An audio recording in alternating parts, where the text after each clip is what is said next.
Bonjour, moi c'est Stéphane Prévost, je suis directeur général pour Ressources pour Hommes de la Haute-Yamaska.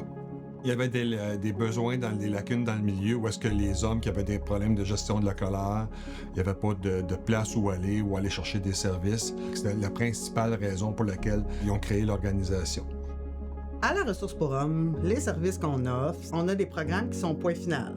Le programme point final, c'est pour travailler avec les hommes qui ont des comportements des auteurs de violence. On a aussi le programme qui s'appelle Santé bien-être des hommes. Celui-là, c'est vraiment beaucoup en prévention de la violence, mais aussi tout ce qui est dépression, anxiété, séparation et tout ça. On a aussi le programme qui est AS, c'est des hommes ayant subi des agressions sexuelles durant l'enfance. Et aussi, on travaille avec des hommes qui sont victimes de violences conjugales. Fait qu'on a un programme pour eux aussi. Fait que dans les différents programmes que je viens de vous nommer, on a la possibilité de le faire soit en individuel ou d'avoir des groupes. Ici en présentiel, et même on va offrir le service de groupe par Zoom. Ça rassemble beaucoup plus de monde, puis c'est accessible beaucoup plus rapidement à plusieurs personnes. En plus de tous les différents programmes qu'on offre à la Ressource pour Hommes, on offre aussi l'hébergement père-enfant à la maison Oxygène des Yamaska. Cette maison-là, c'est vraiment basé sur un milieu de vie.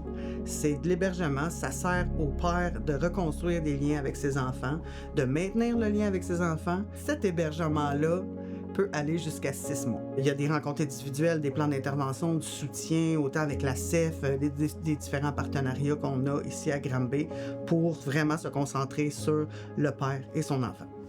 Nos services s'adressent à des hommes ayant différents besoins. Par exemple, ceux qui ont des comportements violents et qui veulent se changer, se prendre en main. Ceux qui sont victimes de violences conjugales et d'abus sexuels durant l'enfance. Ceux qui ont des problèmes en santé et bien-être, suite à une épreuve, un divorce, un deuil. Et aussi, on soutient les pères qui ont besoin d'un hébergement temporaire pour être avec leur enfant.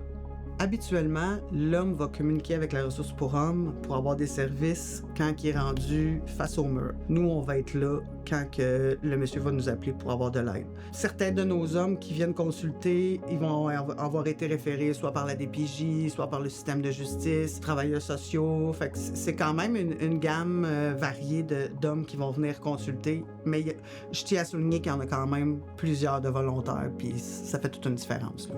Pour nous rejoindre, le plus simple, c'est par téléphone. Vous nous appelez, on peut poser des questions, on peut voir mieux vous orienter par la suite.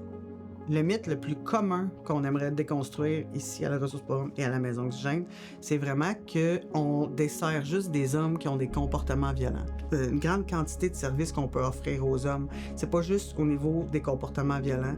Puis j'aimerais aussi prendre le temps de déconstruire, c'est pas un homme violent, c'est un homme qui a des comportements violents. Un comportement peut s'améliorer, un comportement peut changer. Comme ça, au moins, on définit le comportement et non l'humain avec lequel on travaille. T'sais, nous, quand on travaille avec l'humain.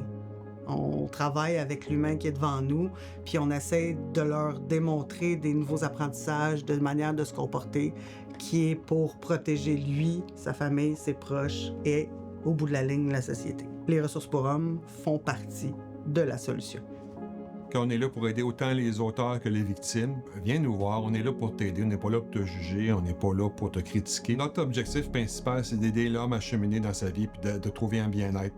Ça prend beaucoup de courage pour prendre le téléphone, de faire le premier pas, de nous appeler. Ça prend aussi beaucoup de maturité d'accepter et d'humilité d'accepter qu'on est rendu à demander de l'aide. On est vraiment là pour aider la personne que tu es. Un pas de fait, c'est un pas de fait. C'est un petit geste qui peut faire une grande différence.